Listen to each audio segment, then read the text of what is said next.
গত এপিসোডে আপনারা দেখেছেন পুরুলিয়ার অখ্যাত গ্রাম কেশরার অপরূপ সৌন্দর্য।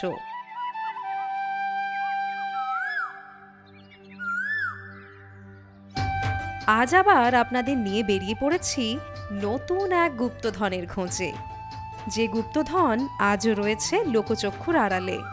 চলুন তাহলে শুরু করি আমাদের গুপ্তধনের খোঁজ।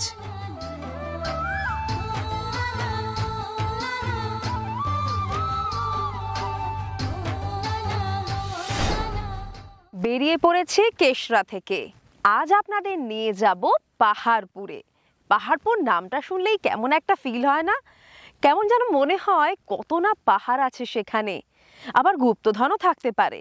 এরকম অনেক কিছু মনের মধ্যে ঘুরে বেড়ায় পাহাড়পুর নামটা শুনলে। তাহলে চলুন যাওয়াই যাক, গিয়ে দেখা যাক ঠিক কি রয়েছে সেখানে। আজ 4 ফেব্রুয়ারি, আকাশ একদম পরিষ্কার। হালকা ঠান্ডা হাওয়া গায়ে মেখে এগিয়ে চললাম রাঙামেটিয়া, খড়িদুয়ার, বানগান পেরিয়ে। রাস্তা কিন্তু বেশ ভালো।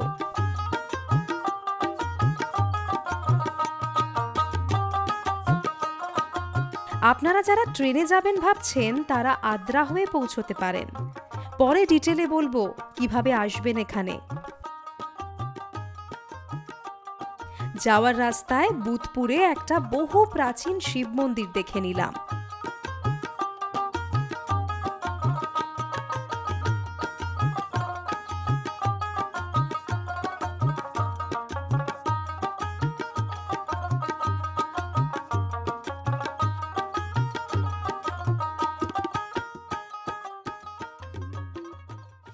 এখন চলে এসেছি বুধপুরের শিব মন্দিরে। এটা কিন্তু যাওয়ার রাস্তাতেই পড়বে, কংসাবতী নদীর একদম কাছে। চলুন যাওয়া যাক। কি বিশাল বটগাছ, কত বছরের পুরনো কে জানে।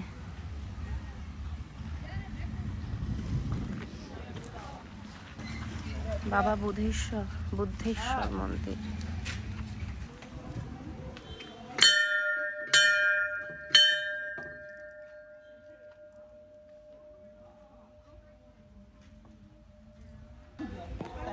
লম্বা লাইন মানুষের। আমার তো দেখে মনে হচ্ছে অনেক বছরেরই পুরনো এই মন্দির।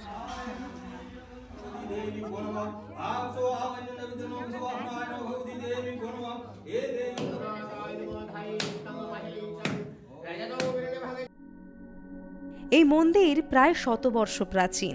মন্দিরের শিবলিঙ্গ এবং এই মূর্তিগুলি কতটা পুরনো তা ঠিক করে কেউই বলতে পারলেন না।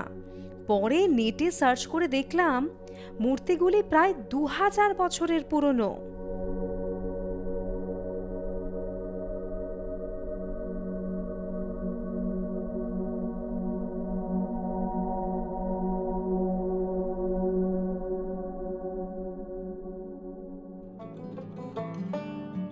একটু এগিয়েই শুনি সামনে নাকি একটা কংসাবতী ভিউ পয়েন্ট রয়েছে। মেন রোড থেকে বাঁদিকে পায়ে হেঁটে প্রায় 1-1.5 কিলোমিটার যেতে হবে। লোভ সামলানো গেল না, বেরিয়ে পড়লাম। এখন যে রাস্তা দিয়ে এলাম রীতিমতো অ্যাডভেঞ্চার হয়ে গেল। একেবারে জঙ্গলের মধ্যে দিয়ে সরু রাস্তা দিয়ে গাড়ি করে এতটুকু এসেছি, কিন্তু এরপর আর গাড়ি নিয়ে যাওয়া যাবে না। আপনারা যদি 4x4 কার নিয়ে আসেন তাহলে হয়তো পসিবল। এখানে রাস্তায় কিন্তু বেশ পাথুরে রাস্তা। চলুন যাওয়া যাক। এদিকে রয়েছে কংসাবতী ভিউ পয়েন্ট।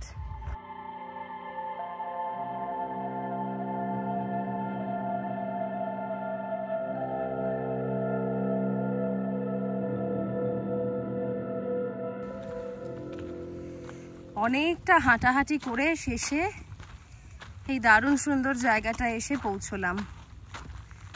আমি তো ভাবছিলাম আর কতক্ষণ হাঁটবো। আই থিঙ্ক প্রায় 1 কিলোমিটার মতন হাঁটা হয়ে গেছে। দেখুন দেখুন Kangsabati.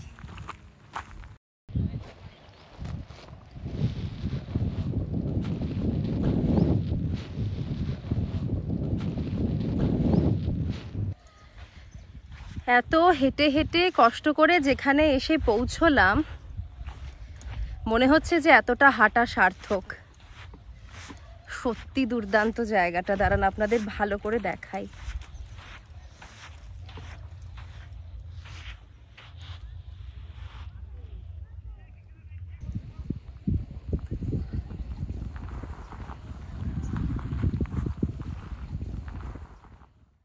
আলুডুংরি Kangsabati river view point, বেশ লাগবে জায়গাটা, যদিও অনেকটা রাস্তা পায়ে হেঁটে আসতে হলো।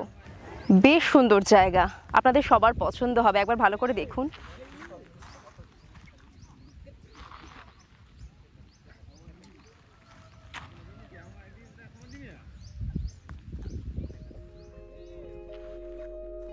চলুন আবার বেরিয়ে পড়া যাক। দেখতে দেখতে চলে এলো কাশীপুর, আর কাশীপুর মানেই তো ইতিহাস।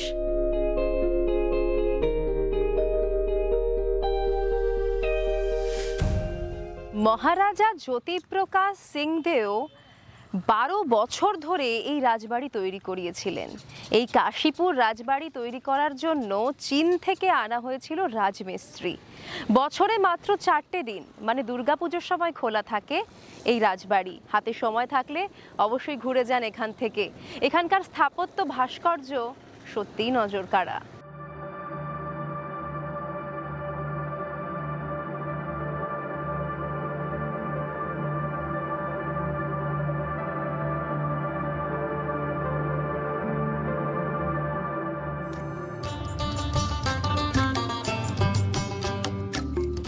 এখান থেকে খুব কাছেই রয়েছে পুরুলিয়ার মিনি সুন্দরবন।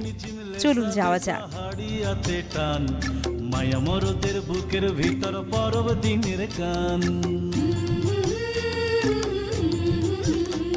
এই ঝিম ঝিম ঝিম লেসা লেসা হারিয়াতে টান। এখন চলে এসেছি রঞ্জনডি ড্যামে, যোগমায়া সরোবরে। জায়গাটা আপনাদের দেখাই, ভীষণ ভালো লাগবে।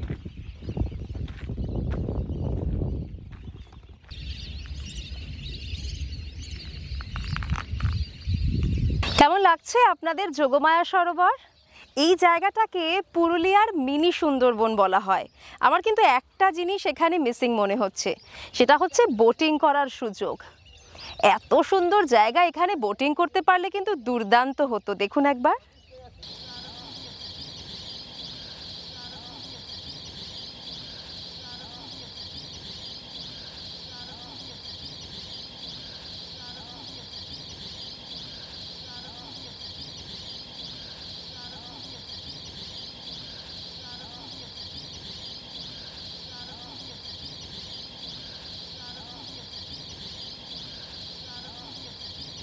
এই সাইডটায় বাচ্চাদের খেলার জন্য একটা পার্ক রয়েছে।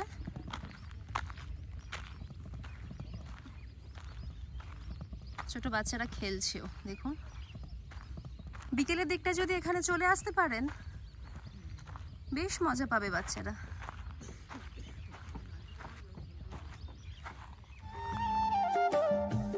একটু একটু করে বেলা পড়ে আসছে, আর চোখের সামনে একটা একটা করে পাহাড় উঁকি দিচ্ছে। পথের ধারের খেজুর আর তাল গাছগুলো যেন হাতছানি দিয়ে বলছে, ওয়েলকাম টু পাহাড়পুর। শেষ পর্যন্ত পৌঁছে গিয়েছি আমাদের আজকের গন্তব্য তরুরেখা ভিলেজ রিসর্টে। পাহাড়পুরের তরুরেখা ভিলেজ রিসর্ট আপনাদের ভালো করে ঘুরে দেখাবো কেমন এই ভিলেজ রিসর্ট। চলে আসুন আমার সঙ্গে।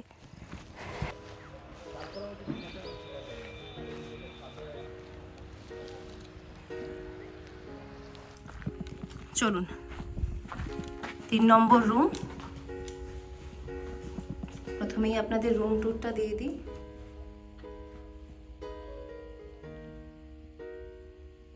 এখানে একটা বসার অ্যারেঞ্জমেন্ট রয়েছে।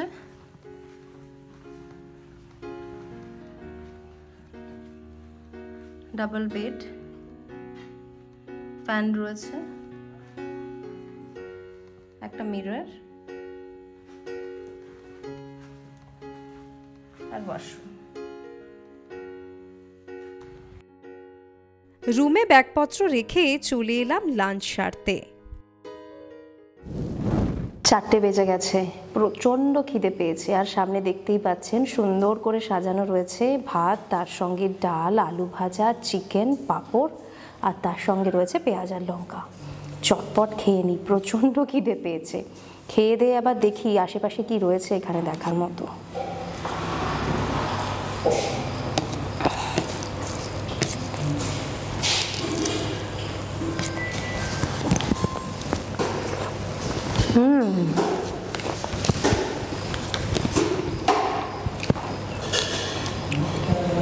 বেশ খেতে, দারুণ স্বাদ।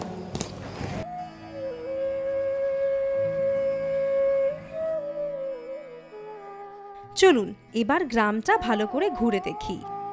দুর্দান্ত একটা সানসেটও দেখাবো আপনাদের। একেবারে গ্রাম্য পরিবেশ, একদিকে পাহাড় আর এদিকে লেক। আর বুঝতেই পারছেন সূর্যাস্ত আর কিছুক্ষণ পরই হবে।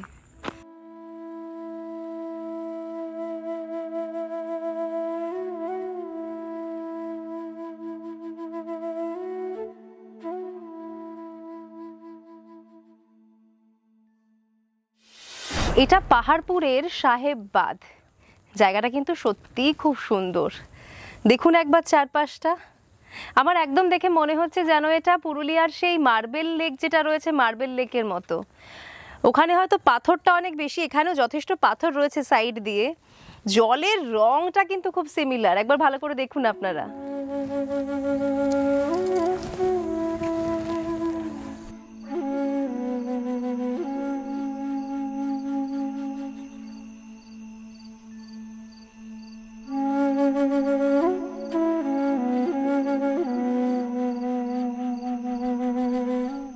সূর্যাস্তের পর এই সময়টা আমার ভীষণ প্রিয়।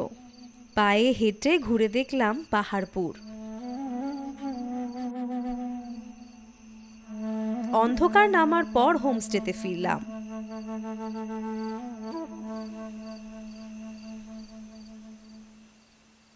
ফ্রেশ হয়ে আস্তে আস্তেই চলে এলো এই গরম গরম পকোড়া।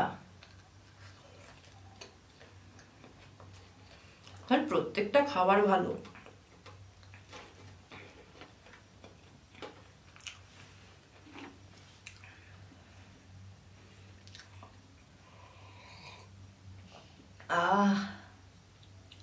কফি ফাটাফাটি, কোনো কথা হবে না। সত্যি সত্যি পুরুলিয়ায় বসে জমিয়ে খাওয়া দাওয়া করছি, ভাবুন তো। সারাদিন ঘোরাঘুরি হলো, এখন খাওয়া দাওয়ার পালা। শুধু খাবো আর রেস্ট করব। এই হোমস্টের ওনার খুব সুন্দর করে ডাইনিং এরিয়াটা সাজিয়েছেন। খানিকক্ষণ এখানে বসে কথাবার্তা হলো। এখানে থাকা খাওয়া নিয়ে পার ডে জনপ্রতি খরচ 1500 টাকা। পানিরটা স্মেলটা দেখেই মনে হচ্ছিল একটা দুর্দান্ত আইটেম। কাসুরি মেথি দেওয়া। পুরুলিয়ায় বসে এই সমস্ত খাওয়া দাওয়া না জাস্ট ভাবাই যায় না।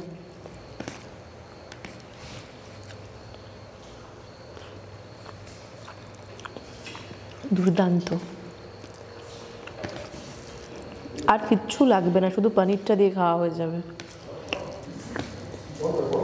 আমি পেট ভরে খেয়ে নিই, কাল সকালে আবার দেখা হচ্ছে। Good night.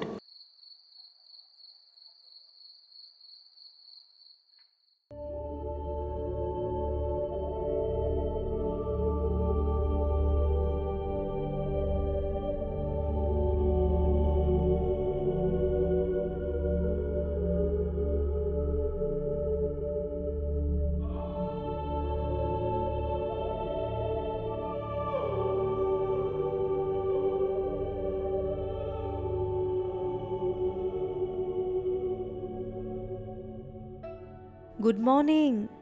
ভোরের পাহাড়পুর কি যে শান্ত আর সুন্দর, না দেখলে বুঝতে পারবেন না।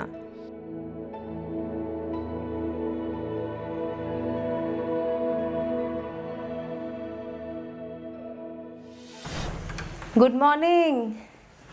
ফ্রেশ হয়ে নিয়েছি, চলুন এবার ভালো করে গ্রামটা ঘুরে দেখে আসি। একদম ঠিক পাশেই সুন্দর একটা গ্রাম রয়েছে, চলে আসুন। একটা ছোট্ট করে মর্নিং ওয়াকও সেরে নিলাম। গ্রামের কচিকাচাদের সঙ্গে দারুণ শুরু হলো সকালটা। একটা অদ্ভুত গ্রাম্য ফিল আছে এখানে। মজার ব্যাপার হলো আপনারা চাইলে এখানে প্রত্যেকটা বাড়ি ঘুরে দেখতে পারেন। চলুন আপনাদের ভালো করে দেখাই।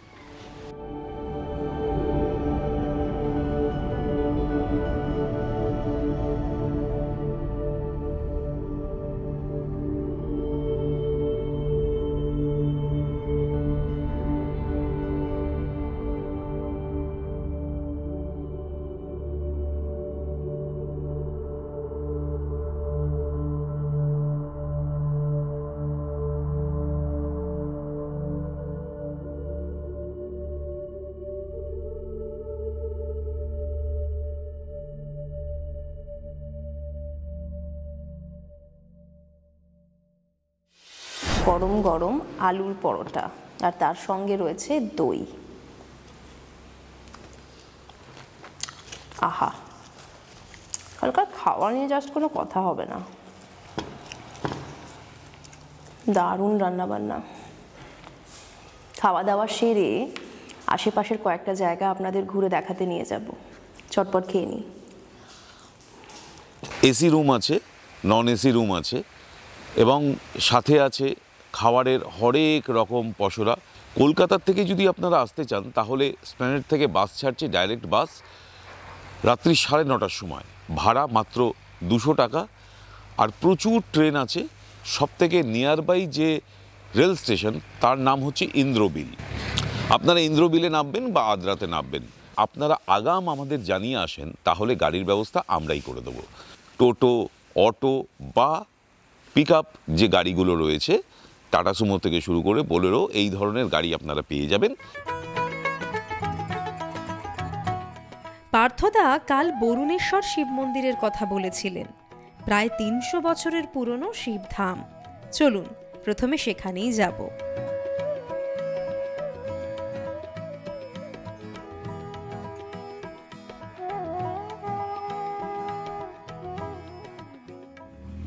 বরুণেশ্বর সেবা সংঘ, বাবা বরুণেশ্বরের মন্দির।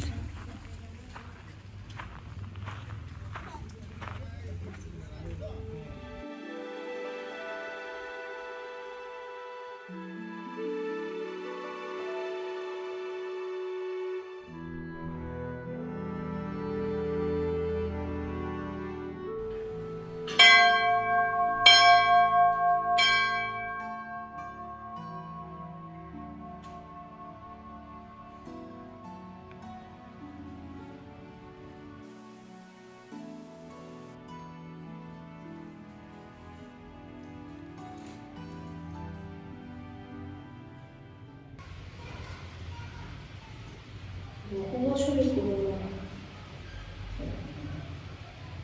এখানে যে শিলাখণ্ডগুলো রয়েছে এগুলো তো বহু প্রাচীন। এই স্ট্রাকচারগুলো তো এই সময় নয়।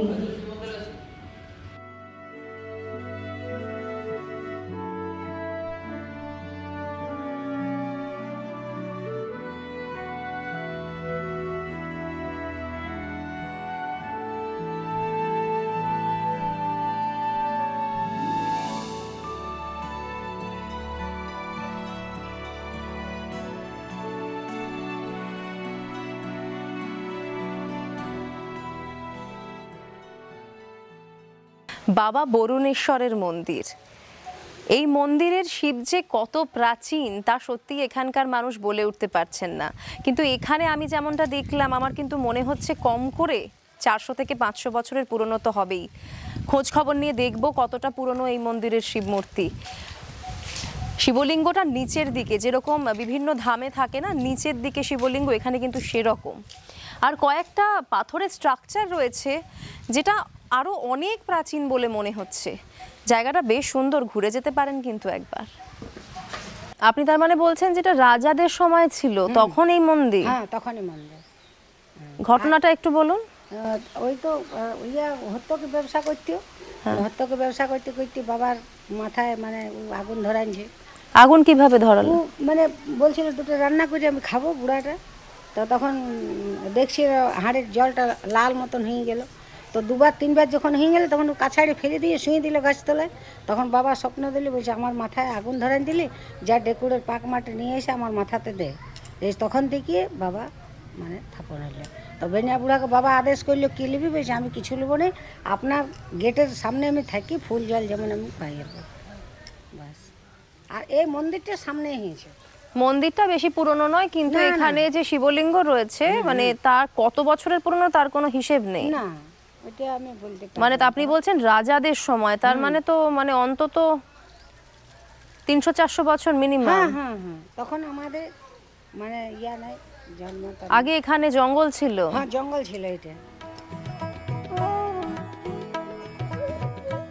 তরুরেখা ভিলেজ স্টেতে ফেরার পথে এক দুর্দান্ত স্পটে নিয়ে গেলেন পার্থদা। দেখুন একবার, প্রকৃতির এরকম বন্য রূপ খুব কম জায়গায় দেখা যায়।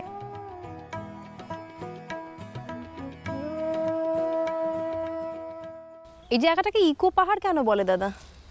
ইকো পাহাড় বলে এই কারণে যে ইকো কথার অর্থ হচ্ছে প্রতিধ্বনি। তো এখানে আমরা নর্মালি কথা বলছি তাই সেভাবে বোঝা যাচ্ছে না, কিন্তু এখনই যদি মানে ধরুন এখানে ঘুরতে আসলো, অনেকেই কাপলরা আসে, বন্ধু বান্ধবরা একসাথে ফ্যামিলি আসে, তো নিজের প্রিয় মানুষকে যদি ডেকে তার আওয়াজটা, সেই আওয়াজটা যদি ওদিক থেকে ফিরে আসে কেমন লাগবে বলুন? মানে সেটা হবে? একদম একবার হবে। ট্রাই করুন। ধরুন একটি ছেলের তার প্রিয়জনের নাম, আপনি একটা নাম বলুন, আমি সেই নামই রাখবো। শিবাংশী আমার মেয়ের নাম। ওকে, শিবাংশী। ইকো হয়, একটা রিফ্লেক্ট আমরা পাই, একদম। সেই কারণে এটাকে বলা হয়। এবং এই পাহাড়ে কিন্তু বন্যপ্রাণীও আছে, এটা এই একটু তো মাথায় আমার রাখতে এই তো হবে। পাশেই রয়েছে, একদম একদম সামনেই শুধু রয়েছে। সাপ নেই এখানে, নেকড়ে বাঘও আছে। মানে তো একেবারে সামনে। একদম নেকড়ে বাঘও কত এখানে আছে। শান্তভাবে শুয়ে আছে, তাই না? একদম শীতকালে রোদ পোয়াচ্ছে। এবার মজার ব্যাপার হলো এতটাই শান্তভাবে রয়েছে যে দেখে ভয় লাগছে না, কিন্তু কি ভয়ঙ্কর বিষাক্ত। কিন্তু সাপকে কেউ কোনো ক্ষতি না করলে সাপও কোনো ক্ষতি করে না, এটা আমরা মনে করি।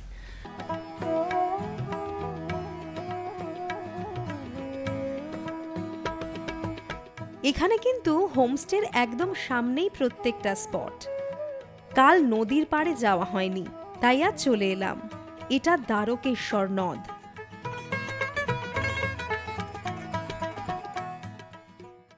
এটা কিন্তু নদী নয়, নদ, দ্বারকেশ্বর নদ।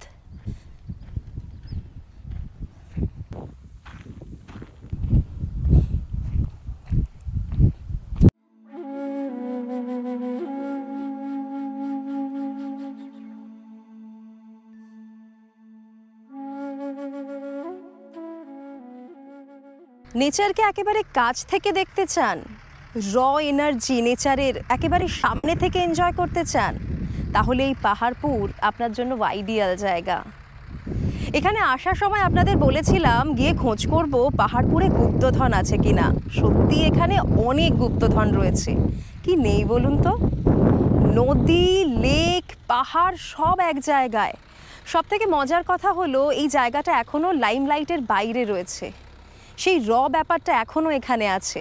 হাতে সময় থাকলে ঘুরে যান এখানে এসে। আজ এখানেই আপনাদের কাছ থেকে বিদায় নেব, আবারও দেখা হবে নতুন কোনো জায়গা থেকে নতুন কোনো এপিসোডে। ভালো থাকুন আর সঙ্গে রাখুন ভেরিটাস কোয়েস্টকে। Bye bye.